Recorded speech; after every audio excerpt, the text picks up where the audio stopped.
Bismillahirrahmanirrahim. Ayahanda dan ibunda, bapak-bapak, ibu-ibu, saudara-saudari, adik-adik jamaah Masjid Quba yang dicintai oleh Allah SWT, mudah-mudahan dengan kita selalu semangat dan ikhlas dalam menjawab sebaik-baiknya doa, yaitu salam.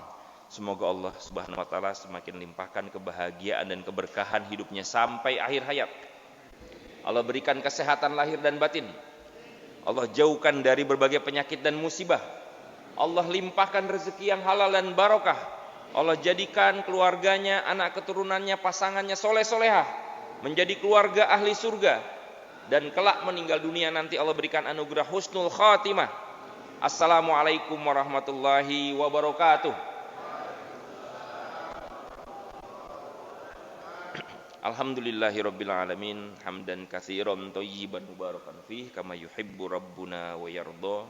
Wa asyhadu an la ilaha illallah wa asyhadu anna Muhammadan abduhu wa rasuluhu la nabiyya ba'dah. Faqala Allah ta'ala fi kitabihil karim, a'udzu billahi samii'il alim minasyaitonir rajim. Walladzina jahadu fina lanahdiyannahum subulana wa innallaha lama'al muhsinin. Shadaqallahul azim, amma ba'd. Alhamdulillahirabbil alamin. Ayahanda dan ibunda, bapak-bapak, ibu-ibu, saudara-saudara, adik-adik sekalian yang dimuliakan oleh Allah SWT, bersyukur kepada Allah Subhanahu wa taala yang hari ini memilih kita untuk menjadi hamba-hambanya yang diberikan keistimewaan sebagai orang-orang yang mendapatkan kenikmatan salah satunya adalah berada di waktu-waktu yang sangat agung, yaitu di 10 hari pertama bulan Dzulhijjah,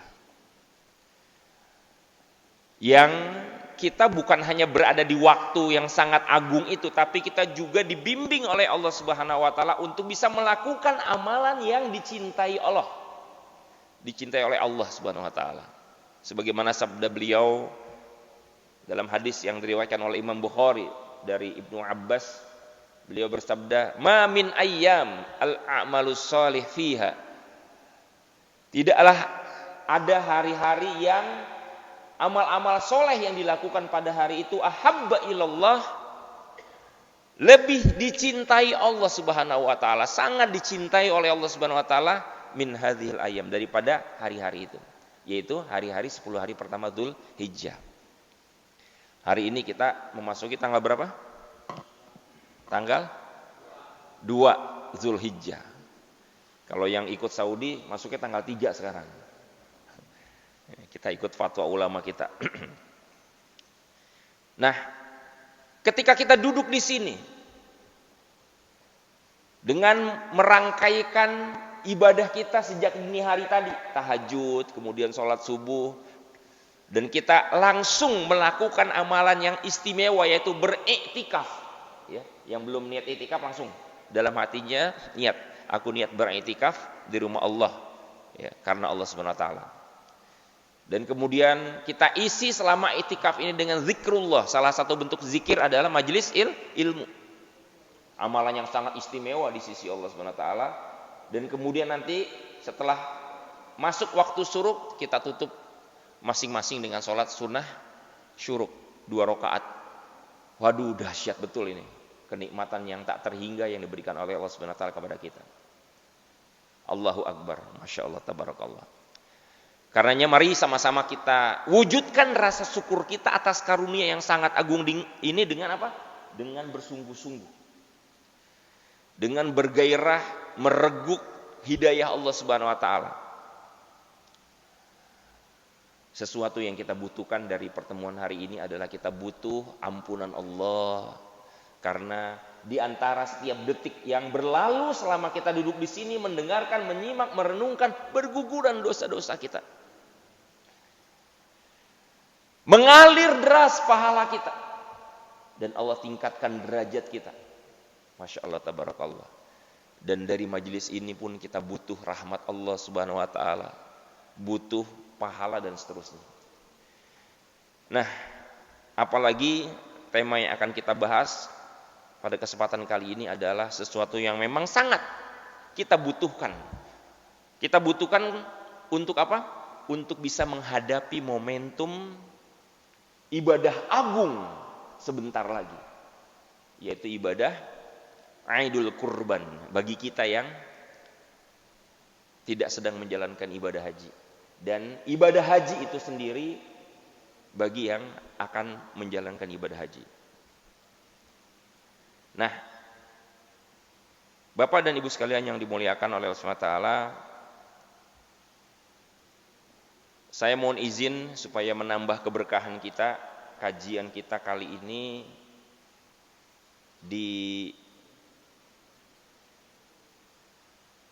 ditayangkan sekaligus lewat link Zoom, ya. Walaupun di masjid sudah ada link YouTube.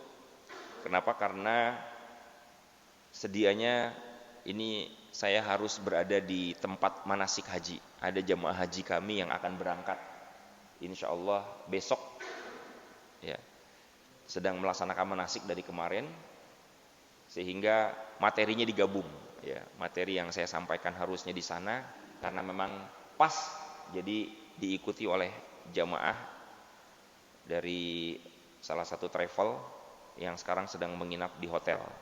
Ya, mohon izin saya sampaikan kepada Bapak dan Ibu sekalian, pengurus DKM, pahalanya ngadirnya lebih banyak, syiarnya lebih luas insya Allah. Baik, Bapak dan Ibu sekalian yang ada di Masjid Kuba maupun di YouTube dan di Zoom yang Allah muliakan, ketika kita sedang berada di bulan Zulhijjah, maka hal yang harus kita sadari adalah kita sesungguhnya sedang menjalankan peran kita yang paling dasar sebagai seorang mukmin, yaitu peran untuk bisa menangkap pesan-pesan yang ada di balik momentum ibadah di bulan Dzulhijjah ini. Apalagi seorang mukmin itu diwajibkan oleh Allah Subhanahu wa taala untuk bisa menggali pesan dari terjadinya setiap peristiwa. Sebagaimana yang sudah sama-sama kita sering dengar ayatnya dalam surah Ali Imran, inna fi khalaqis samawati wal ard wa ikhtilafil laili wan nahari la ayatil liulil albab. Sesungguhnya di balik terjadinya penciptaan langit dan bumi, yaitu berarti dimensi ruang, kejadian-kejadian, dan di balik terjadinya pergantian siang dan malam, yaitu dimensi waktu, terdapat pesan, terdapat tanda yang harus ditangkap oleh orang-orang beriman yang karenanya, ya, karena mampu menangkap pesan-pesan itu kita diberikan julukan sebagai ulul albab. Artinya apa? Setiap mukmin ketika berhadapan dengan momen-momen kejadian setiap hari, dia harus mampu mengambil hikmahnya. Apalagi kejadian yang besar seperti ibadah Idul Kurban, ibadah haji. Maka sebelum kita memasuki momentum ibadah Idul Kurban, ya, kewajiban kita adalah berusaha mengetahui ilmunya dulu. Nah, ilmu yang berhubungan dengan ibadah haji dan Idul Kurban ini begitu luas. Pada kesempatan kali ini saya ingin mengajak kita merenungkan sebagian kecil dari ilmu yang harus kita pahami, kita hayati ketika kita nanti akan menjalani ibadah ini, baik yang berhaji maupun yang beridul kurban. Supaya apa? Supaya kita bisa memastikan ibadah itu, ya kan, tujuannya beribadah kepada Allah itu kan agar diterima oleh Allah. Allah ridho kepada ibadah kita, menerima ibadah kita.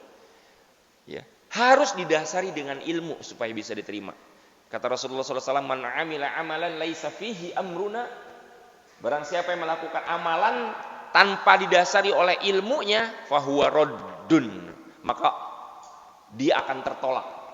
Nah, supaya tidak ditolak oleh Allah Subhanahu wa taala, kita pelajari ilmunya. Dan yang dimaksud dengan ilmu itu bukan hanya ilmu fikih, bukan hanya tuntunan tata cara, bukan hanya aspek ritual, tapi yang paling penting juga adalah spiritualnya.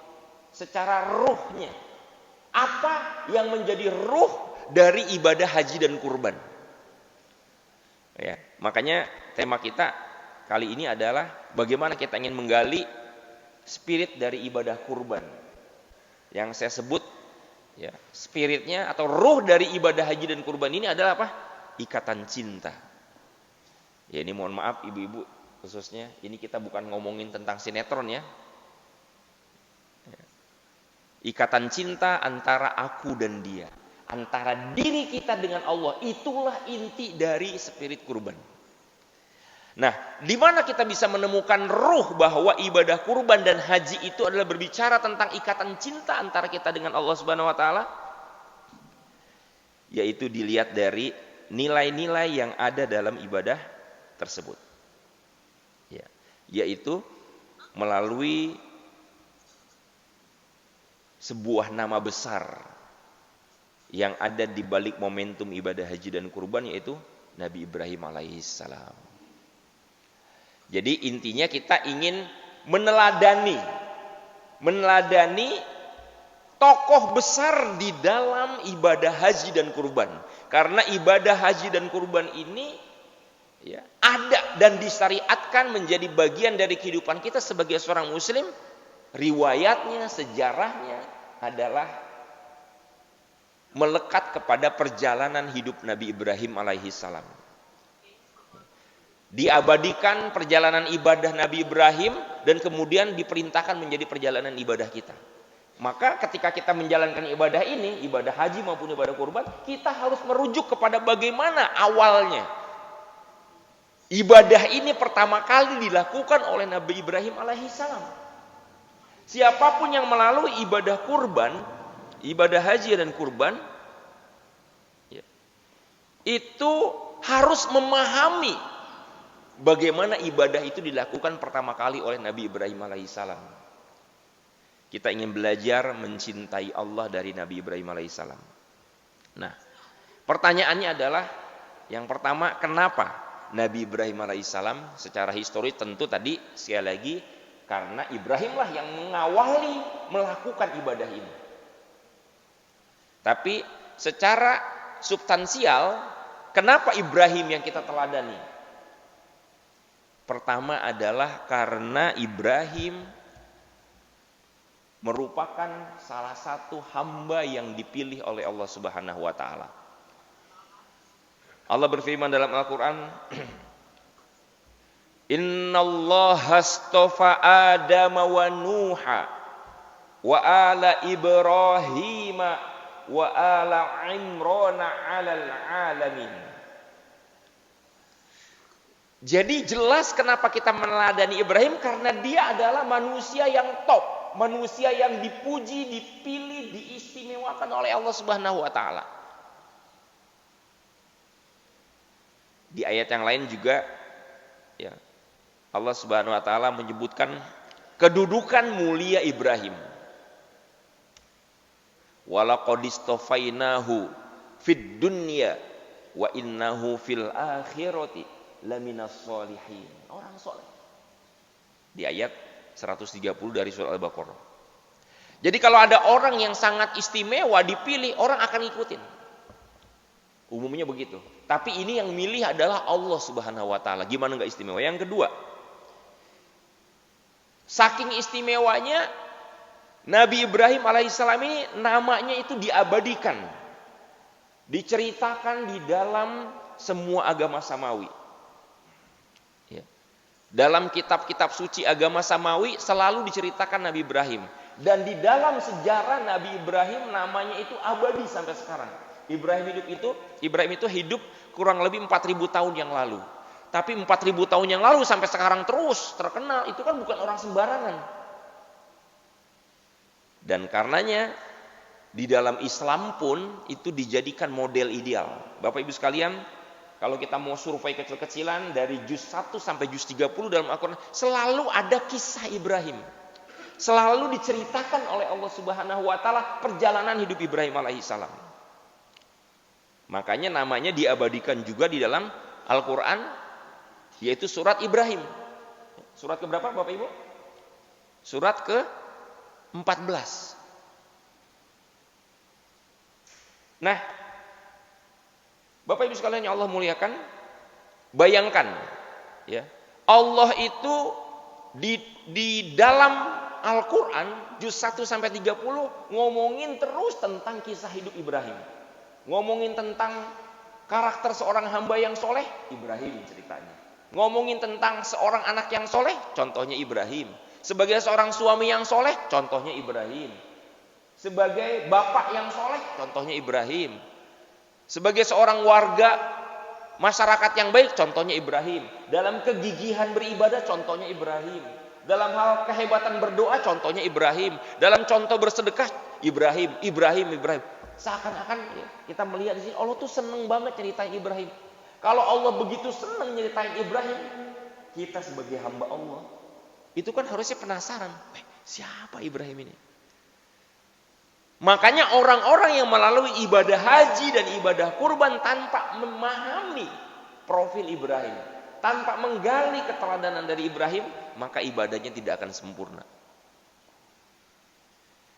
Dan karena keistimewaan itulah Ibrahim alaihissalam diberikan gelar oleh Allah Subhanahu wa taala, yaitu gelar yang hanya dimiliki oleh 5 manusia di muka bumi dari dulu sampai akhir zaman. Tidak ada lagi gelarnya, yaitu gelar sebagai ulul azmi bersama dengan Nabi Nuh, Nabi Musa, Nabi Isa dan Nabi Muhammad sallallahu alaihi wasallam. Gelarnya luar biasa. Kalau manusia punya gelar, nanti akan dapat bergiliran yang lain kan. Kalau gelar tinju atau gelar sebagai juara dunia, itu kan nanti berganti-ganti dan terus berlangsung. Banyak yang menerima, tapi ini istimewa.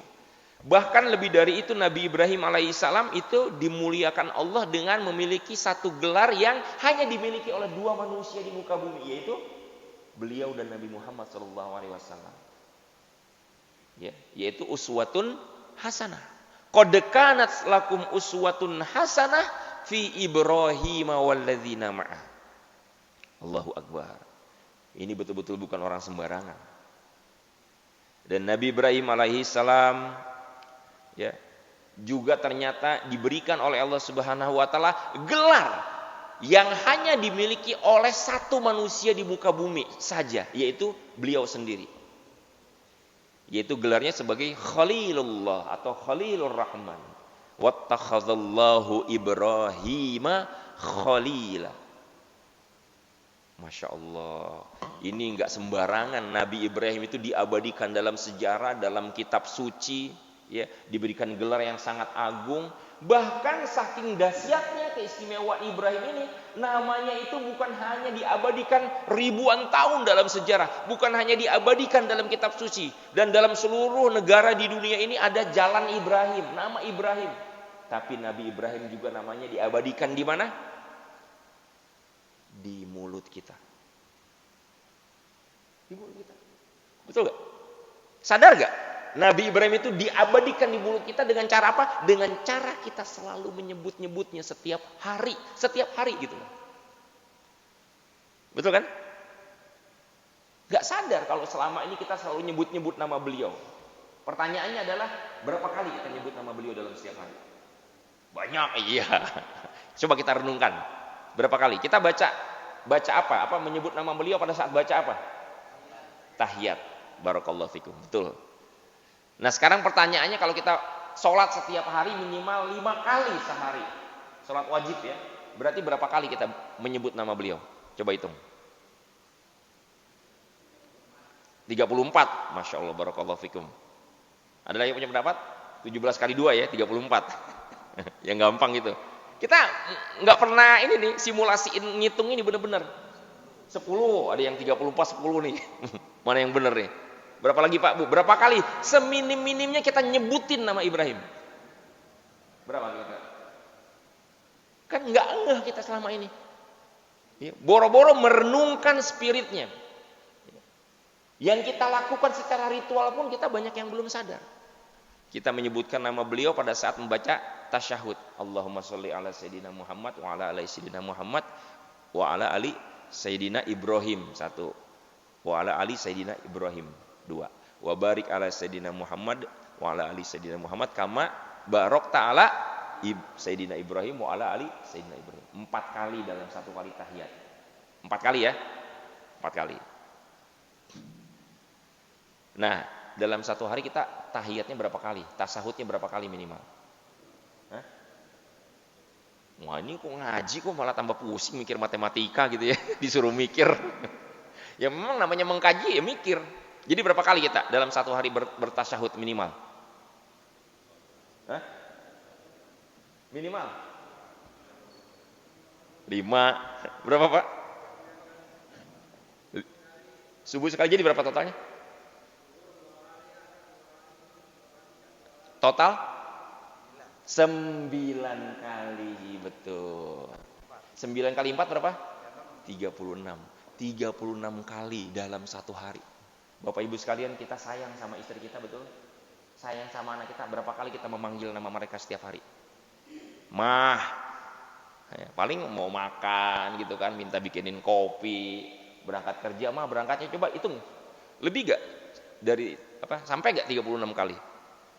Orang yang kita cintai sekalipun itu belum tentu kita panggil. Tentu saja ini lebih dahsyat, Rasulullah SAW lebih banyak lagi panggilannya daripada Nabi Ibrahim.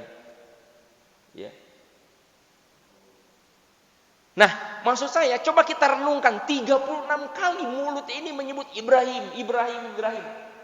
Dan kalau kita kali saja, kalau minimal satu hari 36, tapi kan enggak kan, prakteknya kan kita lebih kan. Apalagi tergambar dari wajah-wajah yang hadir di sini, ayah, anda dan ibunda, bapak ibu sekalian. Tampak terpancar ini wajah-wajah ahli tahajud, ahli duha, ahli rawatib yang sholatnya pasti lebih dari 5 kali, tasahudnya lebih dari 9 kali. Katakanlah bisa 50 kali saja misalnya, minimnya 50 kali kalau satu hari. Kalau 100 hari jadi 5.000 kali kan? 5.000 kali. Kalau 1.000 hari 50.000 kali. Kalikan dengan puluhan tahun usia kita. Dan kalikan lagi dengan jumlah kaum muslimin di seluruh dunia sejak zaman dulu sampai zaman sekarang. Berapa miliar doa yang mengalir kepada Nabi Ibrahim alaihissalam.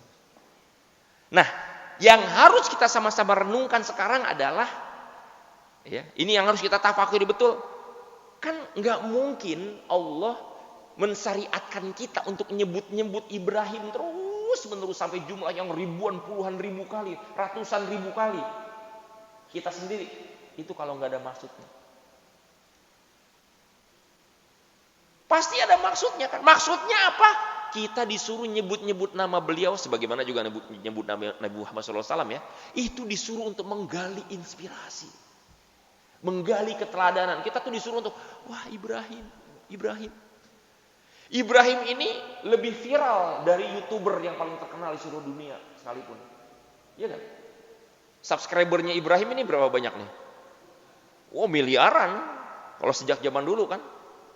Yang follow, yang like Ibrahim ini banyak, luar biasa. Artinya ini bukan orang sembarangan. Makanya kita disuruh untuk meneladani Nabi Ibrahim alaihissalam. Ya. Kita selalu sebut nama beliau di dalam sholat kita. Nah, Bapak dan Ibu sekalian Allah muliakan. Dan karenanya Nabi Ibrahim alaihissalam, ya, disebutkan dalam banyak ayat Al-Quran memang sengaja dijadikan contoh teladan di seluruh dunia, di seluruh alam semesta sampai akhir zaman. Wa tarokna alaihi fil akhirin. Sengaja. Dan ini yang harus kita pahami. Artinya kalau kita sebentar lagi akan memasuki ibadah haji atau Idul Kurban, belum merasakan getaran-getaran inspirasi dari kehidupan Nabi Ibrahim, maka nggak sempurna ibadah kita. Baik, itulah sebabnya mengapa Allah menjadikan Ibrahim sebagai pemimpin umat manusia. Maksudnya pemimpin itu imam teladan. Ya. Qala inni ja'iluka linnasi imama. Apalagi kedahsyatan Ibrahim yang membuat kita menjadi semakin penasaran seharusnya untuk bisa meneladani beliau. Ini doa-doanya selalu dikabulkan oleh Allah Subhanahu wa taala. Dikabulkan dengan sangat luar biasa. Kalau ada orang yang doanya dikabulkan itu kan luar biasa. Ya, jangankan Nabi Ibrahim, ini kalau dalam tradisi masyarakat kan ada orang yang suka minta doa sama Pak Kiai gitu kan. Ustaz tolong doakan saya gitu kan. Karena kita yakin beliau dekat sama Allah sehingga doanya diijabah.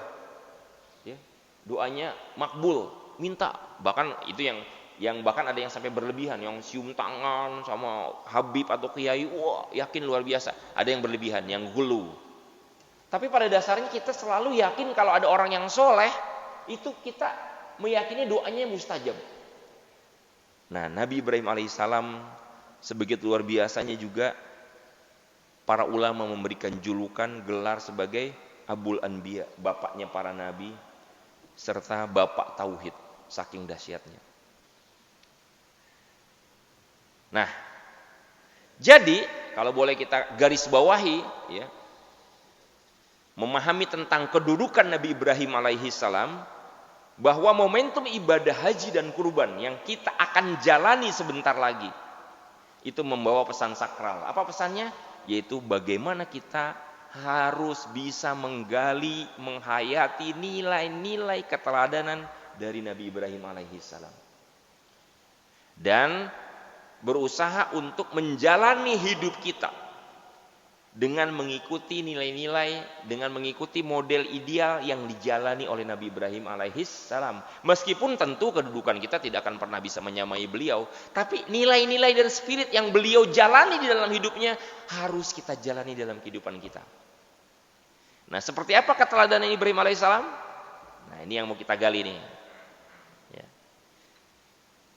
Yaitu Ibrahim alaihissalam memiliki nilai-nilai yang sangat luar biasa yang itu kemudian menjadi spirit dari ibadah haji dan kurban.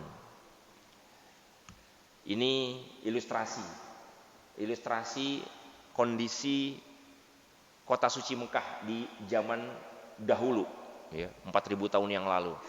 Ilustrasi aja ya, bukan gambar yang sungguhnya. Ya. Tanah yang gersang, yang tandus. Kita lihat bagaimana Ibrahim alaihi salam sampai diabadikan, dimuliakan, diagungkan oleh Allah Subhanahu wa taala sampai menjadi kesayangan Allah karena bermula dari perjalanan hidupnya sebagai seorang hamba Allah yang taat sejak muda. Dan momentum puncaknya adalah ketika Ibrahim menjalankan perintah Allah untuk mendatangi tempat ini, lembah Mekah yang tidak ada kehidupan, biwadin ghairi dzi zar'in 'inda baitikal muharram. Ini puncaknya di sini. Tapi sebelum sampai ke puncak ini, Ibrahim alaihi salam ternyata memiliki sifat-sifat, memiliki karakter yang luar biasa. Kita lihat bagaimana Allah menorehkan sifat-sifat Ibrahim alaihi salam. Yang pertama adalah apa? Taat. Ketaatan yang luar biasa, totalitas, habis-habisan. Bahkan sejak usia muda dia taat kepada Allah, taat kepada fitrahnya. Ketika kaumnya menyembah berhala, nggak masuk akal. Patung, nggak bisa ngomong, tampangnya jelek, menyeramkan, tapi diagung-agungkan, disembah, nggak masuk akal. Fitrahnya berkata enggak, ini bukan Tuhan ini. Walaupun dalam proses manusiawinya beliau sempat mencari Tuhan yang maha agung itu, dia menduga ini matahari. Ya. Hadza Rabbi, gitu kan? Di dalam surah Al-An'am. Tapi kemudian ketika matahari terbenam, la uhibbu minal afin. Kalau tenggelam berarti bukan Tuhan. Melihat bulan, bintang, enggak. Itu fitrahnya begitu, mencari kebenaran. Akhirnya Allah berikan wahyu. Dan beliau menerima wahyu dari Allah tentang tauhid, menyembah Allah. Dan itu yang kemudian beliau dakwahkan. Dia taat jalankan masa mudanya. Kemudian juga ya, bukan hanya ketaatan dalam berdakwah, tapi ketaatan apapun yang diperintahkan oleh Allah dijalani, bukan hanya perintah berdakwah. Wa idzi batala Ibrahim rabbuhu bikalimatin fa atammahun. Allah berikan bagaimana perintah-perintah, ujian begitu banyak dan semuanya dijalani oleh Ibrahim alaihissalam. Diikuti. Bahkan perintah-perintah yang mungkin dalam kacamata orang umum tidak masuk akal, itu apa? Disuruh oleh Allah untuk, ya dengan bimbingan Allah ya tentu saja, meruntuhkan berhala-berhala. Ya kan? Itu kan atas bimbingan wahyu kan beliau melakukan itu. Jalanin, dia tahu risikonya tapi dijalanin. Dan tapi itulah yang membuat justru dakwahnya semakin kuat, dan resikonya beliau ketika harus mengalami eksekusi, dibakar hidup-hidup, Allah Subhanahu wa taala selamatkan beliau. Kenapa? Taat. Ketaatan itu yang membuat Allah bahkan melanggar ya sunatullahnya sendiri, melanggar ketetapannya sendiri, yang dimana api itu panas tapi bisa berubah menjadi dingin. Ya nar, wahai api, kuni bardan, jadilah engkau dingin, wassalaman ala Ibrahim, selamatkan Ibrahim alaihissalam. Taat. Bukan cuma itu, ketika disuruh oleh Allah Subhanahu wa taala ya untuk terus berdakwah, sementara beliau keinginannya belum terwujud untuk punya anak, tetap terus berdakwah puluhan tahun. Dan kemudian ketika punya anak, senang-senangnya punya anak, diperintahkan oleh Allah untuk berpisah dengan anaknya, disuruh untuk datang ke lembah Mekah tadi yang jaraknya ribuan tahun. Taat juga, siap, nggak protes sama sekali. Ya Allah, yang benar aja ya Allah, ini saya baru punya anak ini, masa saya kayak nggak ada sama sekali yakin dengan perintah Allah. Kemudian bahkan ketika diperintahkan oleh Allah, sesudah dia ketemu lagi dengan anaknya di Mekah setelah Ismail berusia belasan tahun, diperintahkan oleh untuk apa? Berpisah lagi, tapi berpisahnya bukan berpisah sembarang, berpisah permanen. Disuruh disembelihnya, kan nggak masuk akal kan? Dan setan terus menggoda, nggak masuk akal itu terus, tapi dia laksanakan. Nah, itulah ketaatan Ibrahim, dan ini yang membuat Allah kagum. Ini rahasia yang membuat beliau mendapatkan kemuliaan yang super dahsyat di seluruh alam semesta, diabadikan dalam sejarah, diabadikan dalam kitab suci, didoakan oleh miliaran kaum muslimin sejak zaman dahulu, bermiliar-miliar doa yang sudah dia dapatkan. Kenapa? Karena taat. Pelajarannya apa? Kita juga akan bisa mendapatkan kemuliaan kalau betul-betul mau melakukan ketaatan secara totalitas dan ikhlas tentu saja. Nah, untuk bisa melaksanakan ketaatan itu perlu apa? Ini yang menjadi karakter Ibrahim yang kedua, yaitu apa? Dia mempunyai semangat berkorban. Karena untuk taat kan ada konsekuensinya kan? Dalam bab ini, ayahanda dan ibunda, bapak-bapak, ibu-ibu, adik-adik semua sekalian jemaah Kuba adalah orang-orang yang sudah mengikuti jejak Nabi Ibrahim alaihissalam. Ini kalau kita begini kan pengennya kan membayangkan suatu saat kita akan bisa bertemu dengan beliau. Amin ya rabbal alamin. Kayak gimana sih sosoknya gitu kan? Jangankan nabi yang agung seperti beliau, ya, ada orang terkenal aja, ustadz terkenal aja, kalau kita ya sering dengar namanya kita pengen ketemu, pengen foto bareng gitu kan? Ya, misalnya siapa ustadz yang terkenal, yang kita kagumi, yang luar biasa, Agim gitu misalnya. Oh, seneng banget kalau beliau datang ke sini. Apalagi ini. Nah, Ibrahim alaihissalam ini ya, yang membuat beliau taat adalah karena dia rela berkorban. Seperti halnya kita duduk di sini kan berkorban kan? Duduk, pegel, ya. Nah, Ibrahim alaihissalam mengorbankan semuanya dalam hidupnya. Mengorbankan waktunya, mengorbankan masa mudanya, mengorbankan batinnya, rasa takutnya dikorbankan. Dia dakwah. Bahkan dia korbankan nyawanya. Bahkan dia korbankan kebahagiaannya, dia korbankan. Kebahagiaannya menimang anak, membersamai anak, dikorbankan. Belasan tahun. Bahkan bukan hanya kebahagiaan, bahkan nyawanya pun dikorbankan, anaknya pun dikorbankan. Atas perintah Allah. Dan karena dia selalu lolos, selalu lulus, berhasil, itu yang membuat Allah tuh kagum. Nah, untuk bisa berkorban maka dia berusaha keras, berjuang.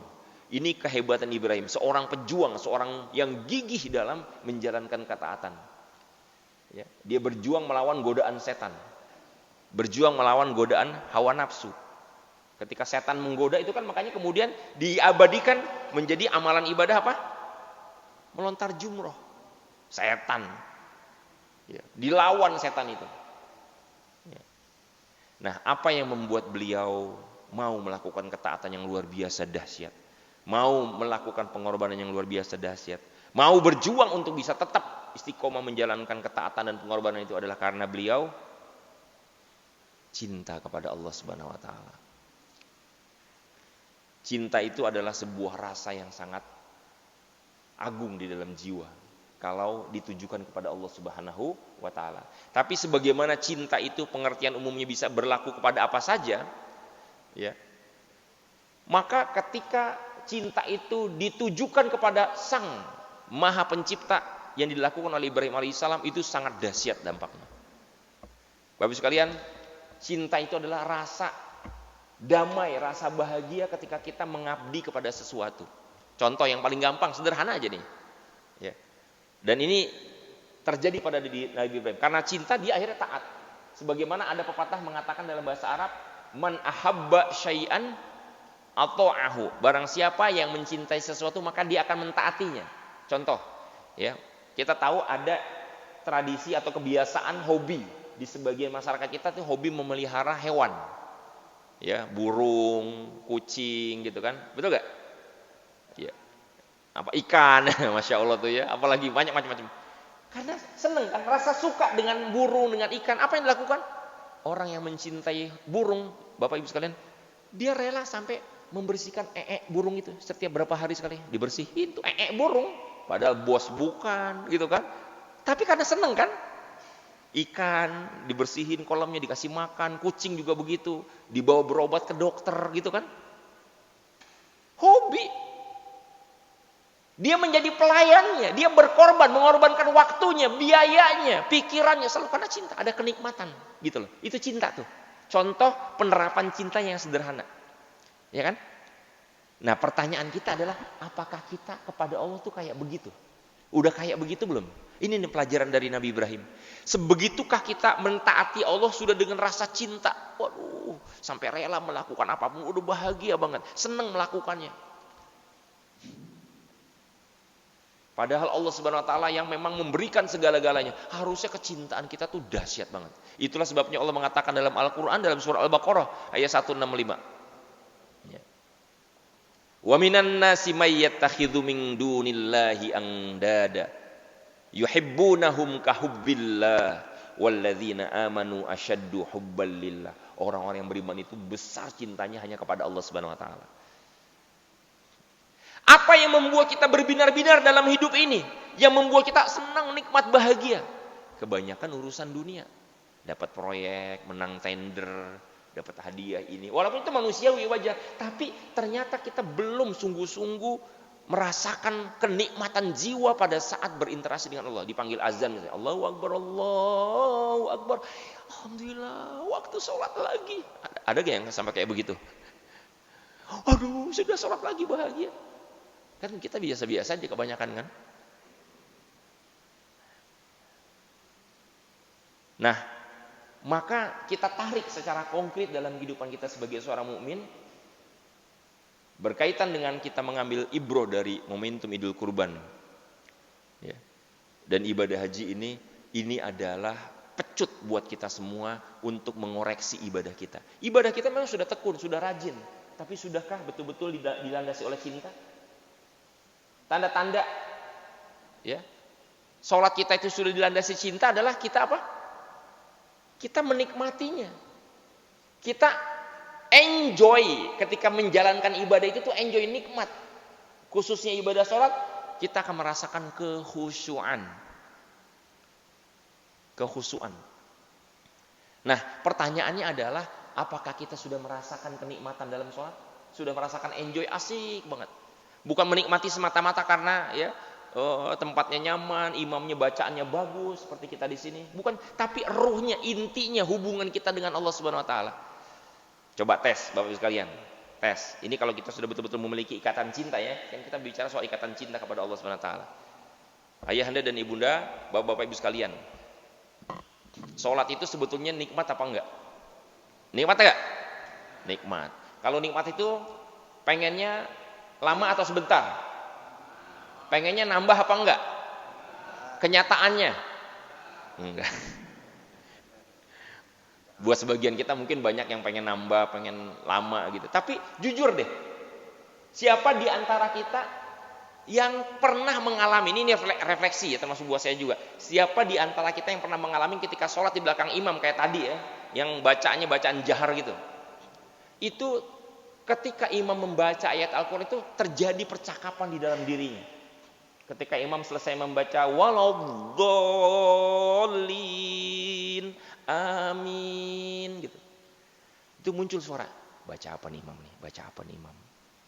Seakan-akan muncul percakapan kayak gitu. Baca apa nih? Baca apa nih?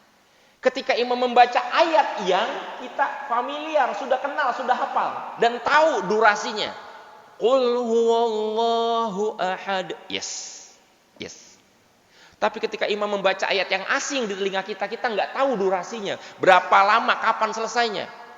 Rabbul masyriqaini wa rabbul maghribain. Waduh, surat Ar-Rahman.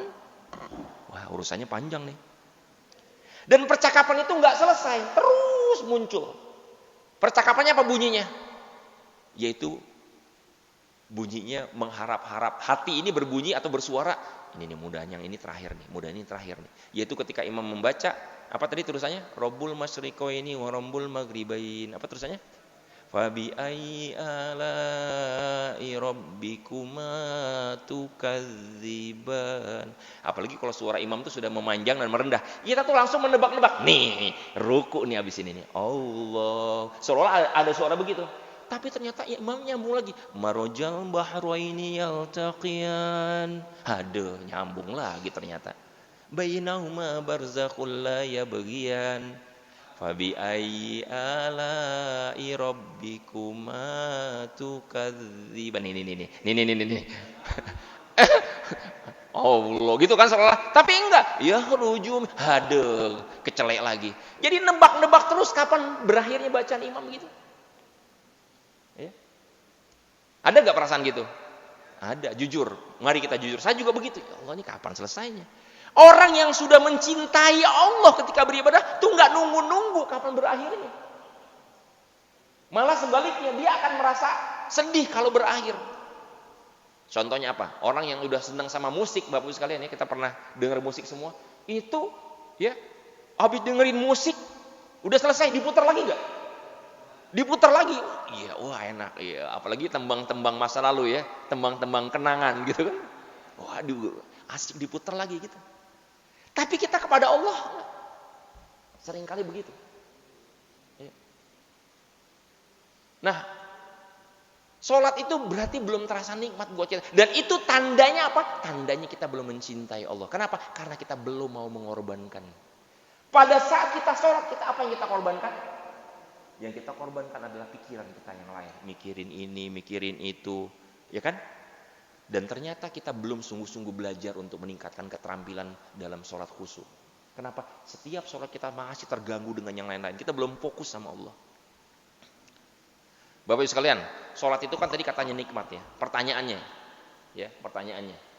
kapan saat yang paling nikmat di dalam sholat? Pada saat melakukan gerakan dan pada saat membaca apa di dalam seluruh gerakan sholat? Yang paling nikmat buat kebanyakan kaum muslimin. Saat kapan? Sujud, masya Allah. Sujud ya. Mudah-mudahan jadi ahli sujud ya, ayahanda dan kita semua. Amin ya rabbal alamin. Kan saya bilang buat kebanyakan kaum muslimin. Dan ternyata survei membuktikan saat yang paling nikmat buat kebanyakan kaum muslimin adalah saat gerakan dan bacaan Assalamualaikum warahmatullahi. Assalamualaikum. Yes, selesai ada. Lega deh, ada alhamdulillah selesai. Sambil mijit kaki, aduh pegel nih kaki. Ini lama banget bacaannya tadi imam. Bacanya suratnya nggak ketahuan kan gitu kan, orang kalau nggak tahu durasinya kan jadi udah menebak-nebak, menunggu-nunggu. Ya. Nah bahkan ayahanda dan ibunda Bapak Ibu sekalian Allah muliakan, ada orang-orang yang saking sholat itu belum betul-betul khusyuk, ya, belum betul-betul nikmat, dan berarti belum ada rasa cinta, belum ada pengorbanan di situ, dan belum sempurna berarti ketaatannya. Dia sampai-sampai menghendaki, ya, sholat itu berakhir dengan cepat. Bukan hanya secara psikologisnya dia nggak nyaman, belum enjoy dengan sholat, tapi fisiologisnya pun nggak nyaman. Ya, ini karena saya pakai ini saya nggak bisa mencontohkan, tapi bayangkan aja ya, bayangkan ada orang-orang yang sholat itu ketika dia sudah berada pada posisi sujud terakhir sebelum duduk tawarruk ya. Pernah gak Bapak Ibu rahmukallah yang melihat atau mengalami sendiri gitu ya, ada orang yang sholatnya itu ketika sujud terakhir itu kaki kirinya itu udah dimasukin duluan ke bawah kaki kanan. Pernah gak ngelihat atau ngalamin? Ya kan? Udah masuk duluan tuh. Ya. Sehingga nanti pada saat bangun, Allahu Akbar, udah nggak perlu capek-capek lagi narik kaki, udah siap. Apa itu? Mencuri start apa mencuri finish itu kayak gitu. Kan kalau yang namanya sujud kaki harus begini kan? Tapi ini udah masuk duluan ke bawah kaki kanan. Tinggal yes gitu kan. Saking sholat itu nggak nikmat. Naudzubillah. Nah, ini contoh sederhana aja bahwa ternyata kita ini nggak boleh merasa cukup, nggak boleh merasa puas dengan ibadah kita hari ini. Setiap datang momentum Idul Adha, Idul Kurban, haji, apalagi yang sedang berhaji nih, para jemaah sekalian, Bapak Ibu sekalian yang ada di Zoom, ya, itu mempunyai satu misi besar, yaitu bagaimana meningkatkan kualitas ketaatan, kualitas pengorbanan, kualitas cinta. Berjuang untuk melakukan pengorbanan, berjuang untuk taat. Ya. Banyak di antara kita yang belum nyaman. Itu baru contoh sholat itu. Ada orang di antara kaum muslimin yang dia belum cinta, belum enjoy dengan Quran. Quran itu menjadi sesuatu yang berat banget. Ya, kalau nonton YouTube bisa berjam-jam, buka-buka medsos, scroll status orang tuh bisa berjam-jam. Tapi baca Quran 10 menit aja tuh udah berat banget, mata tuh udah perih. Mulut udah capek, sering kali begitu. Banyak orang yang bisa mengisi waktunya setiap hari dengan bersenandung dengan musik kesukaannya. Wah, ini lagu barat, lagu macam-macam gitu. Dan itu dilakukan dengan apa? Dengan perasaan senang kan? Tapi zikir apakah dilakukan seperti itu? Ya Allah, subhanallah. Dengan perasaan, dengan penghayatan. Ibadah yang kita lakukan sendiri belum dilakukan dengan penghayatan. Itu tandanya apa? Tandanya kita belum cinta. Belum sempurna kecintaan kita kepada Allah Subhanahu wa taala. Nah, pelajaran itulah yang harus kita ambil dari momentum Idul Kurban dan Idul Adha ini. Cinta kita sejauh mana sama Allah Subhanahu wa taala.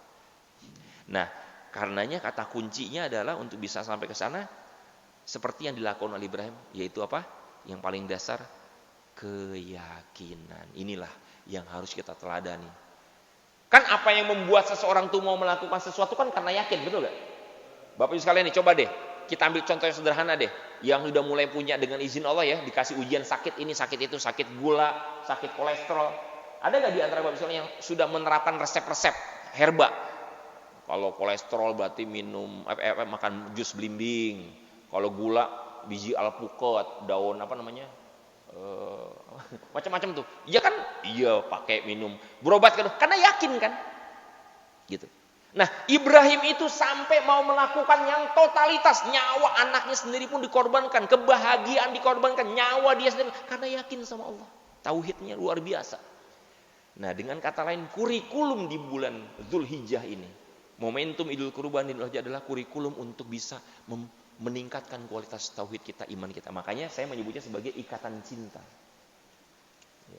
Ikatan cinta kita dengan Allah Subhanahu wa taala. Nah, inilah pelajaran. Nah, kita lihat dalilnya. Nah, ini dalilnya nih. Jadi 5 poin tadi itu punya landasan, punya dalil, yaitu apa? Surat An-Nahl, surat ke-16 ya, ayat ke-120. Ketika Allah berfirman, Inna Ibrahima kana ummatan qanitan lillah hanifa walam yaku minal musyrikin. Kemudian di 121-nya syakiron li an'umih ijtabahu wa hadahu ila siratim mustaqim. Inilah sifat-sifat Ibrahim. Ini khususnya buat para jemaah haji nih. Kalau yang Idul Kurban dia cuma simulasi doang, menjalani ibadah kurban, ya kan? Tapi kalau haji enggak nih, Bapak Ibu sekalian yang berangkat berhaji ya, mohon izin saya sampaikan, ini lebih berat ini misinya. Kenapa? Karena datang langsung ke tempat di mana Ibrahim itu datang membawa keluarganya berhaji. Datang ke tempat, nanti bahkan ditunjukin tempat Jabal Kurban di di Mina itu nanti ada tempat yang diabadikan sebuah tugu yang namanya Jabal Kurban. Di bukit itulah Nabi Ibrahim membawa putranya Ismail dan menyembelih. Itu harus lebih kuat efeknya nih, yang ada di Zoom ini. Ya. Ini dalam kegiatan manasik, makanya materinya kita setting pas. Ya. Sudah masuk waktu suruk ya, tapi kita nggak boleh langsung sholat ketika sudah masuk waktu suruk ya, kan terbit. Kita menunggu sekitar 10 menit. Ya. Ya, nanti kita akan manfaatkan. Nah, tapi kesimpulannya sebelum kita tutup, nanti kita bertanya jawab kalau memang memungkinkan. Sifat Ibrahim itu Kalau menurut ayat ini adalah satu, sangat taat, sangat patuh.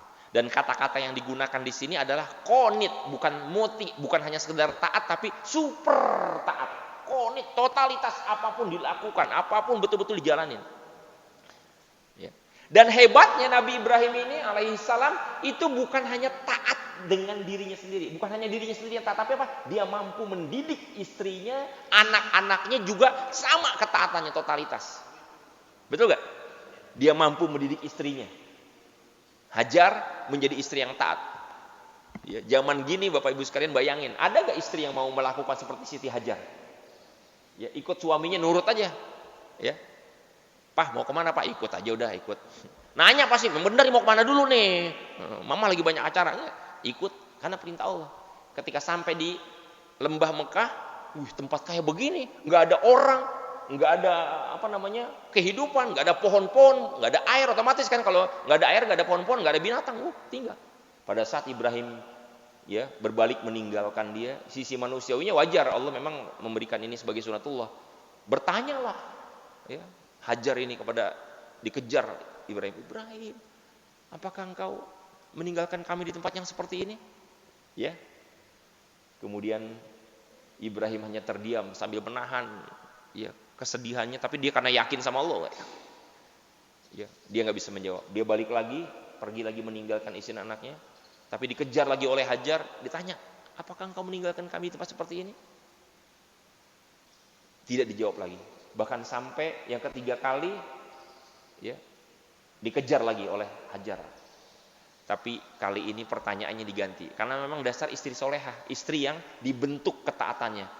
Diganti pertanyaan, wahai Ibrahim, apakah engkau meninggalkan kami di tempat seperti ini adalah karena perintah Allah? Nah, lihat pertanyaannya. Barulah Ibrahim menjawab sambil menganggukkan kepala, iya wahai istriku, Allah lah yang memerintahkan kami untuk datang ke tempat ini dan meninggalkan kalian di tempat ini. Dan hebatnya istri solehah jawabannya apa?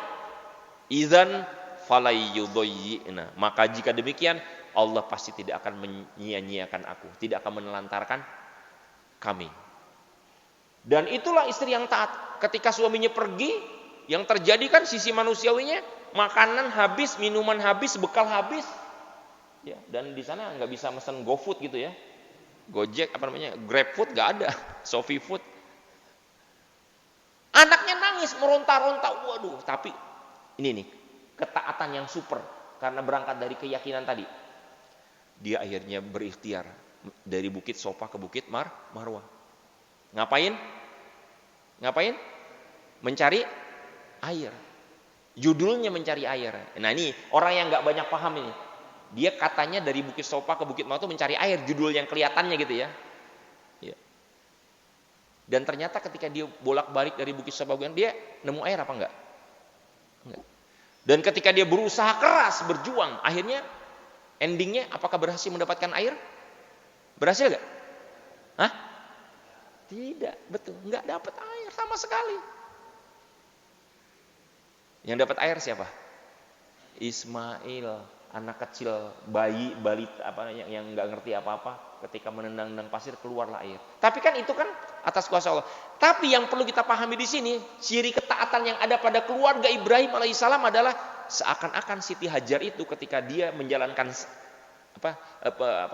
perbuatan yang kemudian dijadikan ibadah sa'i, itu seakan-akan mengatakan begini, aku tahu di sini memang tidak ada air, tapi aku tahu di sini ada Tuhan, pencipta, pemilik dan pemberi air. Jadi dia lari dari Bukit Sofa ke Bukit Marwah itu sesungguhnya bukan sedang mencari air, karena dia udah tahu, dia nggak bodoh gitu, ya kan? Nggak bodoh, udah tahu fata morgana. Ini banyak cerita yang nggak dipahami ini esensinya. Jadi Hajar itu berlari, berjuang, dan nggak seperti sekarang. Kalau saat itu lantainya marmer, ada kipas angin, ada air zam-zam di mana-mana, banyak orang itu kan. Dia sendirian terjal, panas, lari. Dia ingin mengatakan, ya Allah, nih saksikan ya Allah, aku yakin engkau ada, aku yakin engkau melihat ya Allah. Itu keyakinan yang totalitas. Dan begitu juga Ismail putranya, yakin sama Allah gak? Yakinnya luar biasa totalitas. Ketika mendapatkan perintah, ayahnya mendapatkan perintah untuk menyembelihnya. Ya bunayya, inni ara fil manam anni azbahuka. Wahai Ananda, sesungguhnya aku melihat dalam mimpiku, aku bermimpi, sesungguhnya aku menyembelih kamu. Apa jawaban Ismail? Ya abatif'al. Wahai ayahandaku, kerjakan, laksanakan apa yang diperintahkan oleh Allah.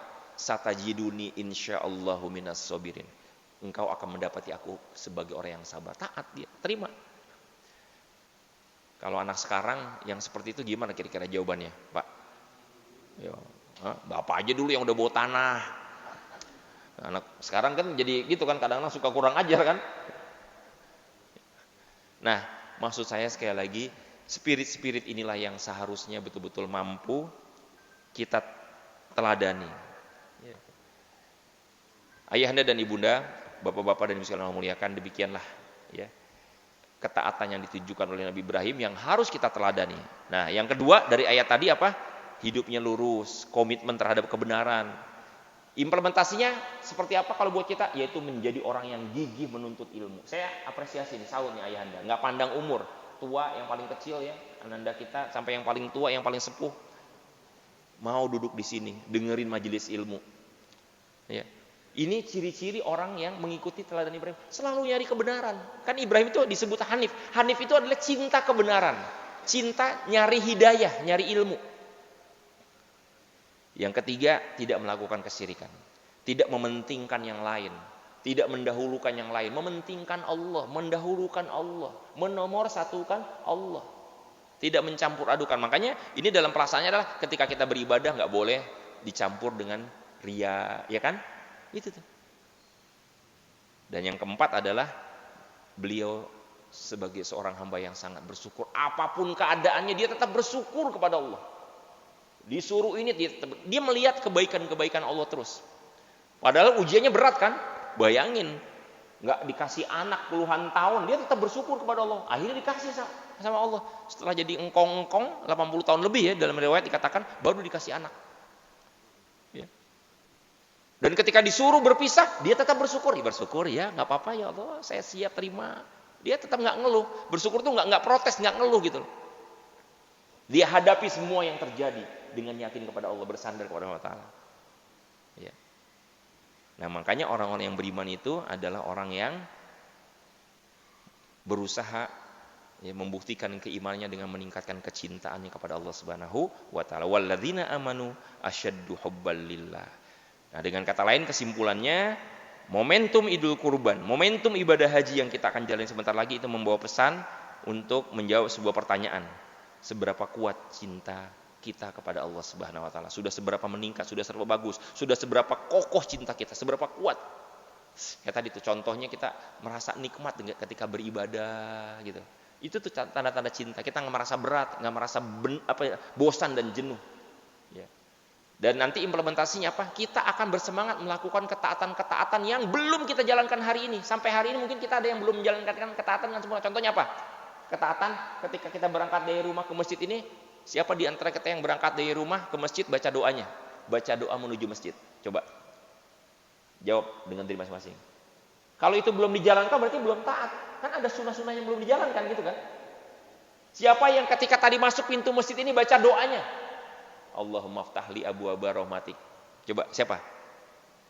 Kalau belum menjadi kebiasaan kita berarti belum taat. Belum sempurna gitu maksud saya ketaatan. Ada sunnah-sunnah yang belum dijalankan. Sampai sekecil itu. Sudahkah kita ketika kita pakai baju kita baca doanya? Doa pakai baju. Itu kan perintah Allah kan melalui sunnah Rasulullah kan? Ibu-ibu nih, ada ibu-ibu kan yang hadir. Ibu-ibu ada satu amalan yang tidak pernah ditinggalkan oleh ibu-ibu dalam setiap hari, yaitu apa? Bercermin. Pakai jilbab itu kan pakai berkaca dulu kan? Bercermin kan? Udah hafal belum Bu doanya Bu? Doa bercermin Bu. Dan udah dibaca belum secara rutin? Sudah menjadi habit belum? Menjadi kebiasaan belum baca doa? Yang kita lakukan selama ini cuma doa makan gitu kan? Sesudah makan itu aja. Tapi banyak sunnah-sunnah yang lain yang belum kita jalankan. Ya. Sampai nanti nih Bapak Ibu sekalian, saya ajak kita semua praktek ya. Ketika kita keluar masjidnya, masjid kita kan ada tangganya kan, ada anak tangga kan? Itu sunnahnya ada.